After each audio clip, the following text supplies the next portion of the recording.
एक तरफ ये कहते हैं कि हमारा समाज विविधतापूर्ण है, तो उसमें ये बात भी शामिल है कि हमारे समाज में बहुत ज़्यादा भेदभावपूर्ण व्यवहार भी है। एक मेंटर टीचर होते हुए आपने जो अनुभव किया कि टीचर्स को ज्यादा संवेदनशील बनाने के लिए या उनके बच्चों के स्तर पर या उनके साथ किस तरह से दो चार होना चाहिए इस चेतना से ही उनको डील करते हुए दिखाई देते हैं। तो ये द्वंद्व हमारे सामने आता है बच्चों और शिक्षकों में जब आपस में उनकी अंतःक्रिया होती है पूरे दिन में,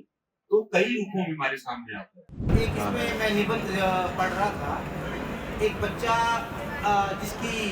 नोटबुक आप अभ्यास पुस्तिका चेक करते हुए जो थोड़ा करीब आ गया था और उसमें अलग तरह की गंध आपको महसूस हुई और बाद में आपने किस तरह से उसको प्रायश्चित के रूप में व्यक्त किया।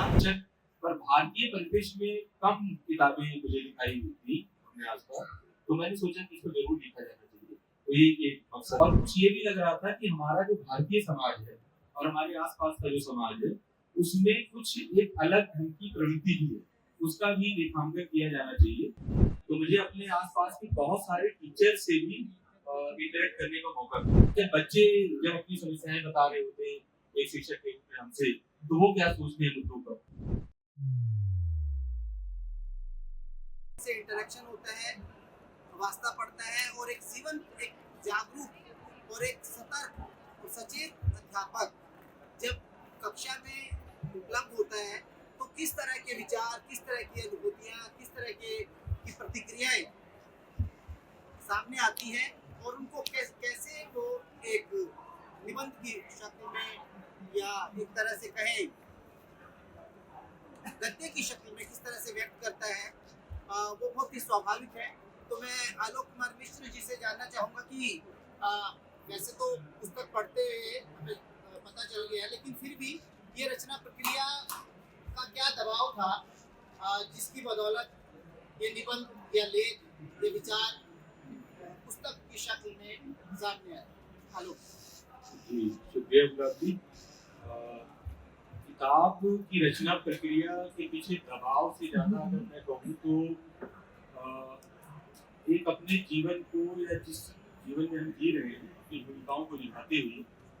उसको अभिव्यक्ति देने अभिव्यक्त करने का एक जो मन था, किसी दबाव से ज़्यादा वो स्वाभाविक अपना मन ही था कि इसको अपनी बात में कहनी चाहिए और लोगों तक पहुँचानी चाहिए और जिस भी तरीके से उसको पहुँचा सकें। तो शिक्षक के रूप में काम करते हुए एक सबसे प्राइम जो हमारा एक हमारे सामने जो तबका बैठा होता है बच्चे हैं, उनसे तो हम बातचीत करते ही हैं और ना केवल उनसे बातचीत कर रहे होते हैं बल्कि कई बार हम लोग सीखते हैं बहुत ज़्यादा। बहुत सारी बातें, बहुत डिफरेंट पर्सपेक्टिव अलग अलग दृष्टिकोणों से आते हैं, चीज़ों को देखने का नज़रिया उनका अलग अलग होता है। तो एक टीचर के तौर पे हम वैसे ही समृद्ध होते रहते हैं उनसे बातचीत करते हुए। मेरे लिए एक और भूमिका भी पिछले वर्षों में खुली मेंटोर टीचर के रूप में। तो मुझे अपने आसपास के बहुत सारे टीचर से भी इंटरेक्ट करने का मौका मिला, बातचीत का मौका मिला। वो क्या सोचते हैं गवर्नमेंट की पॉलिसीज को लेकर तो शिक्षा से जुड़ी हुई है। अभिभावकों से जब वो बातचीत करते हैं तो कौन सी समस्याएं उनके सामने आती हैं और दोनों के जो विचार बिंदु कैसे अलग होते हैं अभिभावक के और शिक्षक के। बच्चों के बारे में उनका आम नजरिया क्या है या जब बच्चे जब अपनी समस्याएं बता रहे होते हैं एक शिक्षक के रूप में हमसे, तो वो क्या सोचते हैं मुद्दों पर। तो कई पर्सपेक्टिव से किसी भी समस्या को देखने और समझने का जो एक मौका मिला, तो उसी में ये बात बनती चली गई कि अगर इसका एक डॉक्यूमेंटेशन हो, अगर इसको हम किसी लेख के रूप में या किताब तो पहले समय नहीं सोचा था मैंने, इसके अलग अलग समय में अलग अलग मुद्दों पर या कोई ऐसी बात जो क्लिक कर गई माइंड में या कोई ऐसा मुद्दा, कोई ऐसी घटना, कोई ऐसी बातचीत जिसने मन में एक प्रभाव छोड़ा, तो उसको सोचते हुए उस पर बातें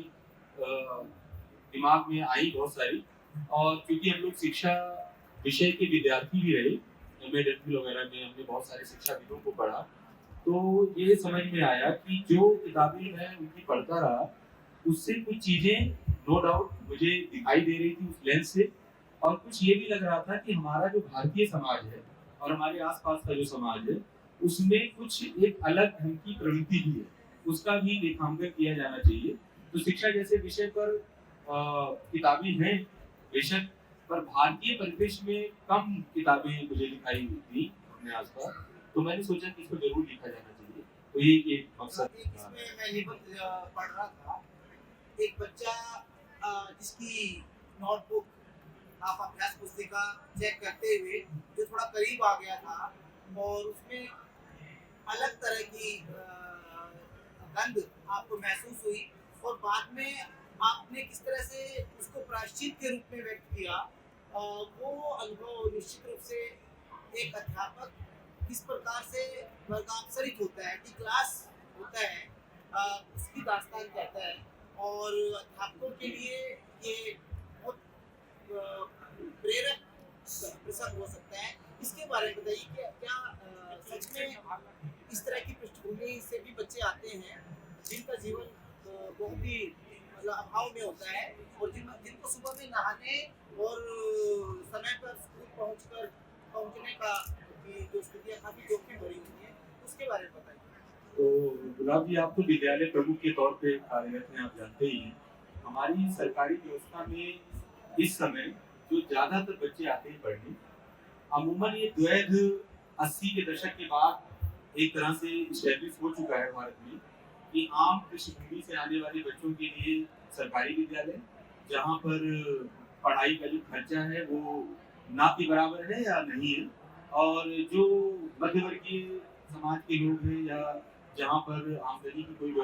समस्या नहीं है, उनके घरों के बच्चे अमूमन प्राइवेट स्कूल्स में जाने लगे।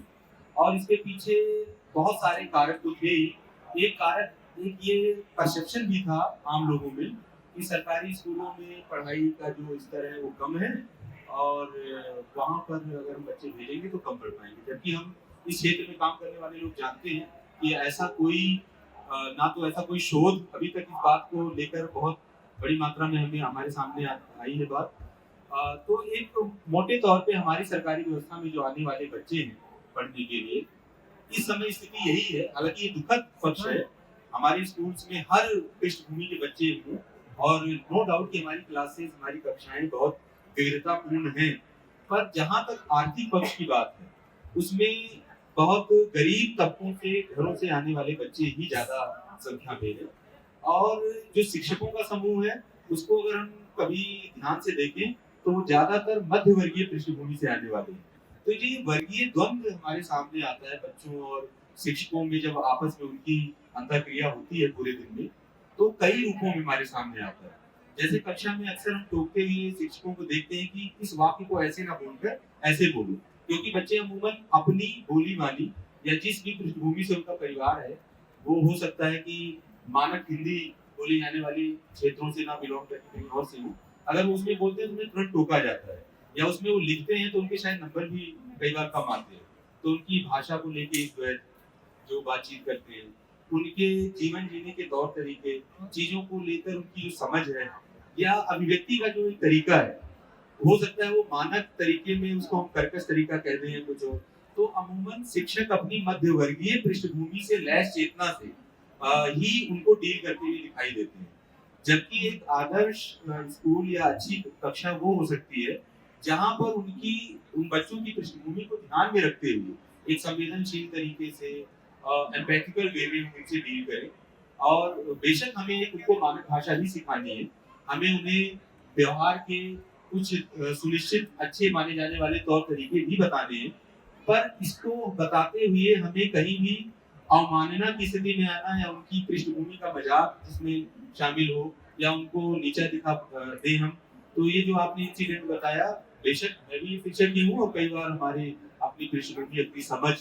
उस चीज में आती है। तो ऐसे बहुत सारी घटनाएं हम लोगों के साथ होती हैं कक्षाओं में। तो जब मैंने उस बच्चे को उसकी गंध की वजह से टोका तो उसने उस समय तो कुछ नहीं कहा, कक्षा में मैसेज चला गया, कक्षा में उसको लेकर हंसी भी हुई उसकी। उसने मुझे अपनी बात कहने के लिए एकांत चुना। वो जब मैं लौट रहा था स्टाफ रूम के पहुंचने के बीच के रास्ते में उसने मुझे आकर ये बताया कि किस समस्या की वजह से वो नहा नहीं पाता। तो एक बच्चा भी इस बात को समझ रहा था कि अपनी बात पहुंचाने के क्या सही तरीके हो सकते हैं, जबकि एक टीचर के तौर पे मैं उस समय फेल था और मैंने पूरी कक्षा के सामने उसको ये बात कही। तो बेशक हम लोग कई बार सीखते हैं, और अगर हम सीख के उसको अमल करें तो ज़्यादा अच्छा है। एक बात जो देखने में आती है कि बच्चे एक खास तबके से आते हैं और शिक्षक तुलनात्मक रूप से मध्य वर्गीय पृष्ठभूमि से आते हैं। उनका अगर भारतीय समाज का ढांचा कहें तो इसमें वो वर्ण के हिसाब से भी थोड़े ऊपर वाले वर्ण के अध्यापक होते हैं। तो एक मेंटर टीचर होते हुए आपने जो अनुभव किया, क्या टीचर्स को ज़्यादा संवेदनशील बनाने के लिए या उनकी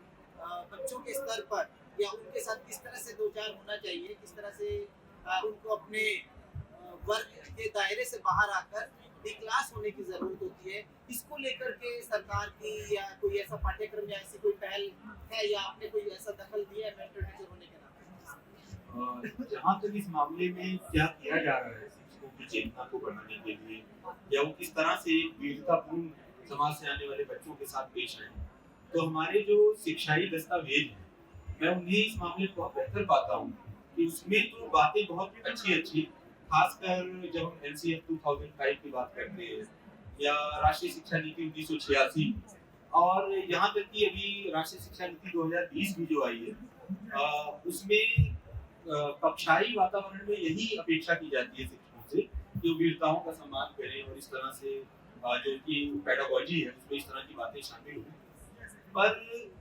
ये सब बातें दस्तावेजों में लिख देने से और व्यवहार में उसके रूपांतरित हो जाने में, इसमें दोनों में अंतर होता है और मुझे लगता है कि इस पर अभी बहुत काम किया जाना बाकी है। हमारा समाज ही, क्योंकि हम जब एक तरफ ये कहते हैं कि हमारा समाज विविधतापूर्ण है, तो उसमें ये बात भी शामिल है कि हमारे समाज में बहुत ज्यादा भेदभावपूर्ण व्यवहार भी है और शिक्षक भी चूंकि समाज से ही आता है तो बहुत सारी उस तरह की चेतना उसके अंदर भी कहीं ना कहीं होती है। तो शिक्षक इस तरह से व्यवहार करे जो संविधान सम्मत व्यवहार है, जो लोकतंत्र के अनुरूप व्यवहार हो, समानता के अनुरूप हो, इसके लिए बेशक बहुत इंटेंस ट्रेनिंग की जरूरत है, उनको बहुत चीजों से रूबरू कराने की जरूरत है और अभी हमारी जो व्यवस्था है वो बहुत अच्छे ढंग से इस पे काम कर पा रही है, ऐसा मुझे नहीं लगता। इसमें बहुत काम किए जाने की जरूरत है। ये बहुत ही महत्वपूर्ण बात आपने बताई, लेकिन लंबे समय तक बच्चों के बीच में रहते हुए आपने बताया कि बच्चे ही हमें कई बार ऐसे सबक बता देते हैं जो अंतर्विरोध, जो हम अपने शिक्षा शास्त्र के सिद्धांतों में जो चीजें पढ़ते हैं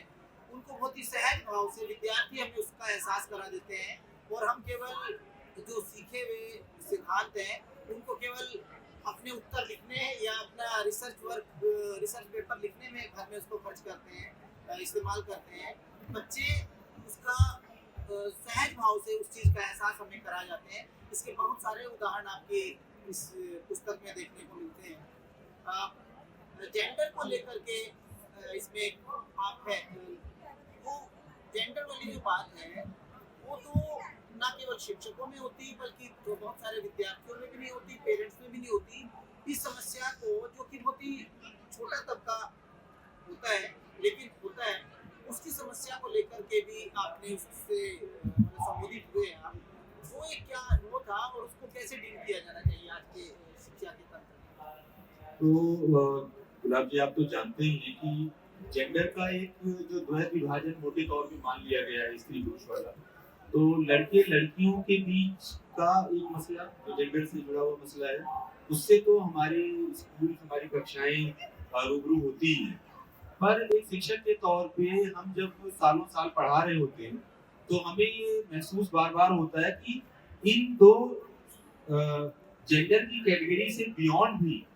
कुछ प्रवृत्ति और कुछ इस तरह के रुझान रखने वाली जेंडर आइडेंटिटीज भी हमारी कक्षाओं में कई बार होते हैं और हम अपने सामने ही देख रहे होते हैं, क्योंकि इसी समाज का हिस्सा बच्चे भी हैं। तो ऐसी इतर पहचानों में जिनके बोलने का लहजा कुछ अलग है या चाल ढाल का तरीका दो जेंडर पहचानों में फिट नहीं बैठता, ऐसे बच्चों को कक्षा में कई बार बुली होने की संभावना बढ़ जाती है और उनके साथ के बच्चे ही ऐसा कर रहे होते हैं। तो जेंडर के मुद्दे पर हम संवेदनशील बना पाए अपने बच्चों को